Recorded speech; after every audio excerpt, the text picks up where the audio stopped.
હું છું Vadiyabhai કુમાણ, ગૌરક્ષા natural farming YouTube channel.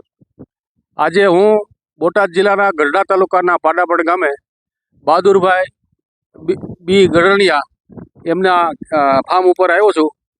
તો આપણે એને જે ટુકડા ઘઉં કરેલા છે તો એના વિશે આપણે કઈ રીતે એને આ સુભાષ પાલેકર કૃષિ કરે છે અને એમાં કેવી કેવી માવજત કરે છે એના વિશે આપણે એને પૂછી અને આપણે સુભાષ પાલેકરની કૃષિનો અનુભવ જાણીએ. ટુકડા ઘઉં 15/12/2024 ના રોજ વાવેતર કરેલું છે અને આજની તારીખ છે 17/1/2025. 1 મહિનાનું થયા છે અને 1 મહિનાની અંદર જીવામૃત 3 વખત આપેલું છે અને 3 પાણ પાયા છે. એના સિવાય બીજી કોઈ ટ્રીટમેન્ટ કરેલી નથી અને 1 વીઘે 22 કિલો ઘઉંનું બિયારણ વાવેલું છે અને કમ્પ્લીટ અત્યારે ગ્રીનરી પણ સારી છે.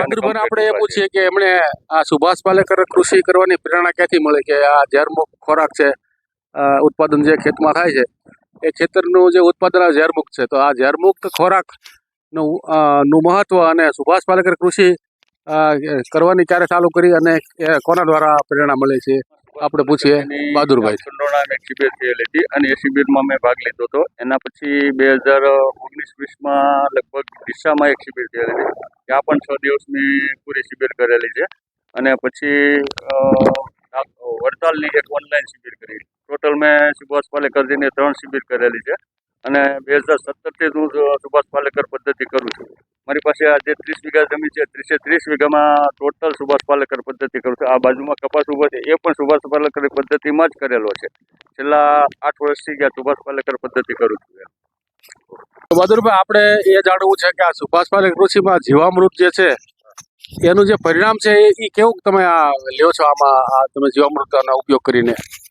જીવામૃતનું ખૂબ સારું પરિણામ મળે છે કેમ કે ચોમાસાની અંદર લગભગ 7 થી 8 વખત જીવામૃત આપું છું અને શિયાળુ પિત્તમાં તો લગભગ એટલું જ થઈ જશે 7-8 વખત. એટલે 1 વર્ષની અંદર લગભગ 15 થી 20 વખત જીવામૃતનો ઉપયોગ મારી વાડીમાં થાય છે. એટલે દર વર્ષે જોરદાર રિઝલ્ટ મળે છે.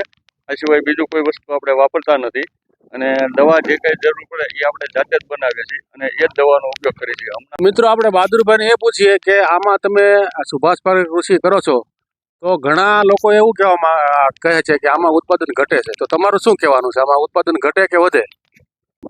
ના, ઉત્પાદનની દ્રષ્ટિએ તો સારું છે. ઉત્પાદન તો મારે ક્યારેય ઘટ્યું નથી કેમ કે 2-3 વર્ષ પહેલાં મારા બંસી ઘઉં હતા ત્યારે મારો 32 મણનો બંસી ઘઉંમાં ઉતારો આવેલો છે અને ટુકડા ઘઉંમાં છે ને 40 મણ સુધી ટુકડા ઘઉં પણ થઈ જાય છે.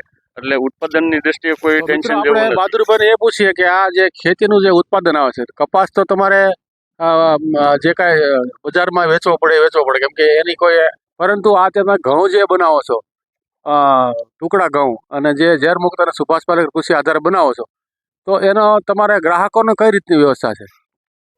આ જે અત્યારે ઘઉં ઊભા છે એમાં પહેલાં મારે મગફળી હતી. એ મગફળીના મૂલ્યવર્ધન કરી અને તેલના ડબ્બા જ વેચું છું. જે ડબ્બા આજે 3800 રૂપિયાના ભાવથી ડબ્બા વેચું છું. અને જે ઘઉં છે એ બંસી ઘઉં 1200 રૂપિયાના મણ અને ટુકડા ઘઉં છે 700 થી 800 રૂપિયાના ભાવથી ઘઉં વેચું છું. અને મિત્રોના ગ્રુપ સર્કલમાં જ વહી જાય છે, બહાર વેચવાની જરૂર પડતી નથી ક્યારેય.